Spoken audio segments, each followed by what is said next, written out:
और चलिए इसी बीच एक और आपको बड़ी खबर बताएंगे। असद अहमद का शव का पोस्टमार्टम हुआ। प्रयागराज ले जाया जा सकता है शव। असद के नाना नानी लेंगे डेड बॉडी। अतीक के जनाजे में शामिल होने की अर्जी दी गई है। माफिया अतीक को नहीं मिली लेकिन मंजूरी। आपको बता दें, गुलाम का शव लेने से परिवार ने इनकार कर दिया है।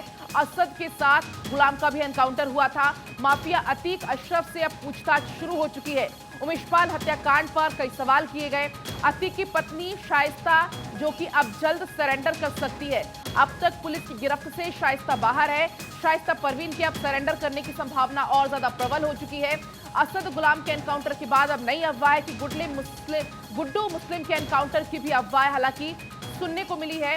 पुलिस का गुड्डू के एनकाउंटर से लेकिन इनकार है। उमेशपाल हत्याकांड में कई जगह पर दबिश दी जा रही है। यूपी एसटीएफ का सबसे बड़ा सर्च अभियान लगातार जारी है।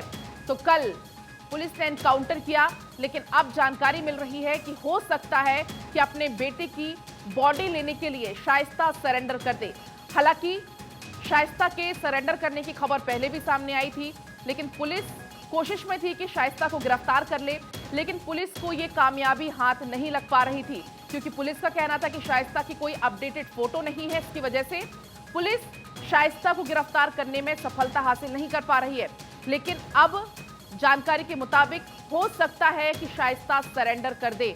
अतीक ने भी अपने बेटे के जनाजे में शामिल होने के लिए अर्जी लगाई थी, जिसे कि मंजूरी नहीं मिली है। असद के साथ यहां पर एनकाउंटर हुआ था। आपको बता दें, माफिया अतीक और अशरफ से अब उमेशपाल हत्याकांड पर और भी सवाल किए गए और भी ज्यादा परतें खोलने की यहां पर कोशिश की गई। जो गुलाम है जिसका एनकाउंटर असद के साथ हुआ था, उसके परिवार वालों ने डेड बॉडी लेने से इनकार कर दिया है और अब माफिया अतीक अशरफ से पूछताछ लगातार जारी है। उमेशपाल हत्याकांड को लेकर पहले भी कई सवाल जवाब किए गए और एक बार फिर से अब ये पूछताछ का सिलसिला जारी है।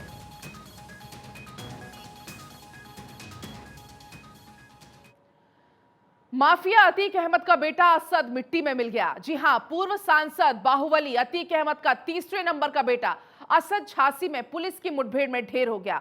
करीब करीब 50 राउंड फायरिंग में असद और गुलाम दोनों मिट्टी में मिल गए। उमेशपाल के मर्डर के 49 दिन के बाद असद का काम तमाम हो गया। जैसे ही एनकाउंटर की खबर आई, प्रयागराज कोर्ट में अतीक रो रोकर बेहाल हो गया। ये रिपोर्ट आप देखिए।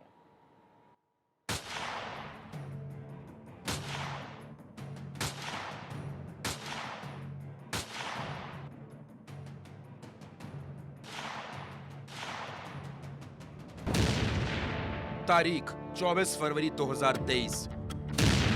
जगह प्रयागराज का धूमनगंज इलाका।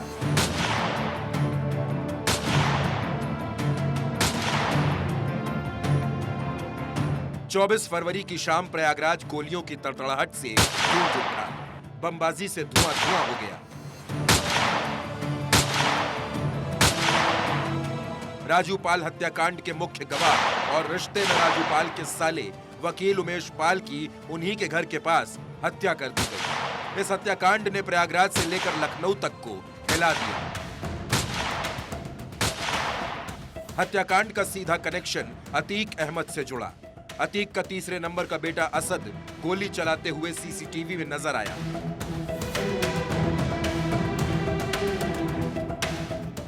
घटना के कई वीडियो सामने आए। योगी ने यूपी पुलिस को खुली छूट दी, जिंदा या मुर्दा लेकिन सारे आरोपी चाहिए। योगी ने साफ कर दिया, जब तक इस मामले में एक्शन नहीं होगा, न वो चैन से बैठेंगे और न ही पुलिस वालों को कोई ढील मिलेगी। एक्शन शुरू हुआ, छापेमारी शुरू हुई। सबसे पहले शूटर्स के ड्राइवर अरबाज को ढेर किया गया। इसके बाद अगला नंबर लगा उस्मान का। इस हत्याकांड के मास्टरमाइंड अतीक के बेटे असद, गुलाम और गुड्डू मुस्लिम पर 5-5 लाख रुपए का इनाम घोषित हुआ।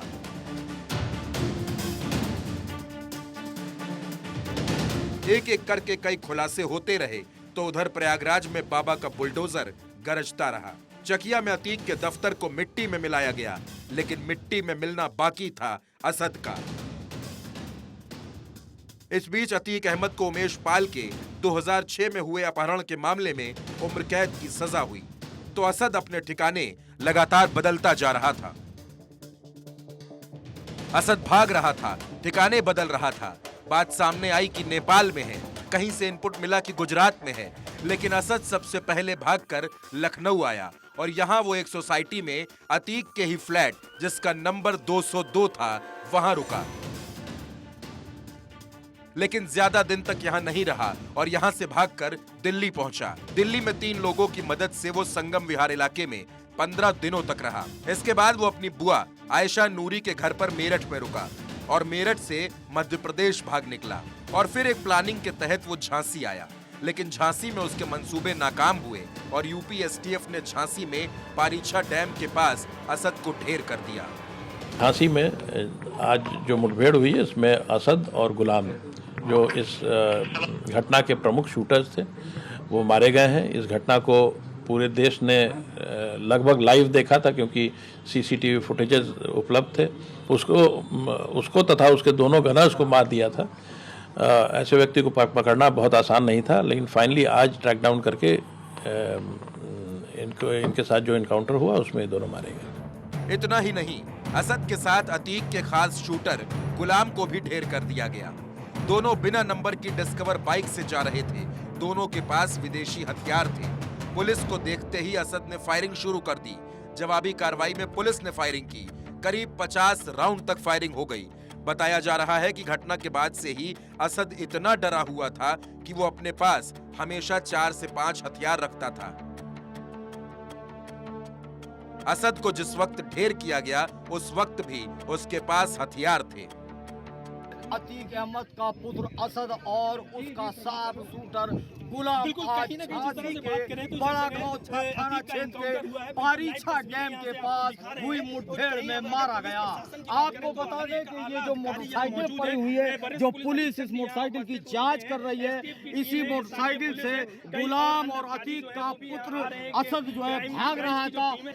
पुलिस को लगातार चकमा दे रहे थे और भाग रहे थे, लेकिन आज पुलिस ने जो है इन दोनों को खोज निकाला और झांसी के बड़ा गांव थाना क्षेत्र के पास पारीछा डैम पे हुई मुठभेड़ में असद और गुलाम मारा गया।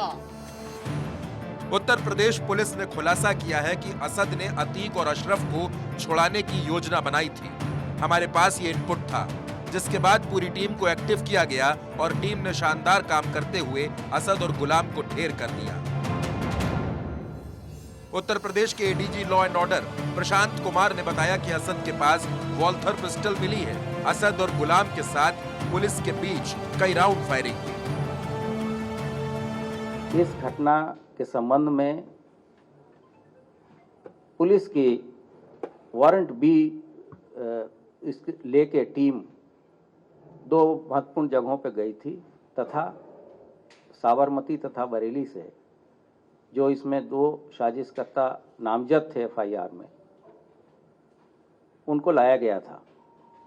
इस तरह के इंटेलिजेंस इनपुट थे कि स्थानीय स्तर पे या रास्ते में कॉन्वॉय पे हमला करके अपराधियों को छुड़ाया जा सकता है। अभियुक्तों के पास से अत्याधुनिक विदेशी हथियार क्रमशः ब्रिटिश बुलडॉग रिवॉल्वर 455 बोर तथा वॉल्थर P88 पिस्टल 7.62 बोर बरामद की गई है। 12:30 से 1 के बीच में एक सूचना के आधार पे जब कुछ लोगों को इंटरसेप्ट किया गया तो उस दौरान दोनों तरफ से गोलियां चली। 24/2/2023 को जो 2 अभियुक्त जिनको आपराधिकृत करते हुए सबने देखा है, मुठभेड़ में घायल हुए तथा बाद में उनकी मृत्यु हो गई, जिनकी पहचान असद पुत्र अतीक अहमद तथा गुलाम पुत्र मकसूदन के रूप में हुई। अतीक के बेटे के एनकाउंटर के बाद यूपी पुलिस को गुड्डू बमबाज की तलाश है, जिसके अजमेर में होने का इनपुट मिला है। तो एनकाउंटर पर अखिलेश यादव और मायावती ने ट्वीट करके सवाल खड़े किए हैं। वहीं ओवैसी का कहना है कि मजहब के आधार पर एनकाउंटर हो रहे हैं। अगर तुम फैसला करोगे कि गोली से इंसाफ करेंगे तो फिर बंद कर दो अदालतों को। जजेस क्या काम करेंगे फिर? कानून की बालादस्ती, रूल ऑफ लॉ रहना चाहिए ना?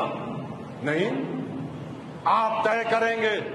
अरे ये काम कोर्ट का है, आपका नहीं है। आप पकड़ो मुजरिम को, कोई कत्ल करता है तो सजा दिलाओ उसको। असद के एनकाउंटर पर यूपी के डिप्टी सीएम केशव प्रसाद मौर्य ने कहा कि अपराधी सिर्फ अपराधी होता है, तो वहीं उत्तर प्रदेश के मुख्यमंत्री योगी आदित्यनाथ ने एनकाउंटर टीम को बधाई दी। सबसे पहले तो मैं उत्तर प्रदेश पुलिस और एसटीएफ के जवानों को बहुत बहुत बधाई देता हूं। उत्तर प्रदेश सरकार की ओर से, उत्तर प्रदेश की 25 करोड़ जनता की ओर से। और इतने बड़े अपराध को अंजाम देने वालों का हश्र तो होना ही था ऐसा, लेकिन हम सबको प्रतीक्षा थी कि वो फांसी के फंदे पे लटकते पैरवी के आधार पर। लेकिन जब उन लोगों ने पुलिस पर गोली चलाई है तो पुलिस को जवाबी कार्रवाई करनी पड़ी, जिसमें यह खूंखार अपराधी ढेर हो गए हैं। और मैं फिर से एक बार पुलिस की टीम को बधाई देता हूं। बाकी बचे अपराधी पाताल के अंदर भी घुस गए होंगे तो उनको भी खोज निकालेगी उत्तर प्रदेश की पुलिस, यह भरोसा रखें। एनकाउंटर के बाद असद और गुलाम के शव को झांसी मेडिकल कॉलेज ले जाया गया। वहीं एनकाउंटर की खबर मिलते ही अतीक कोर्ट रूम में बेहोश हो गया। Bureau report, Bharat 24।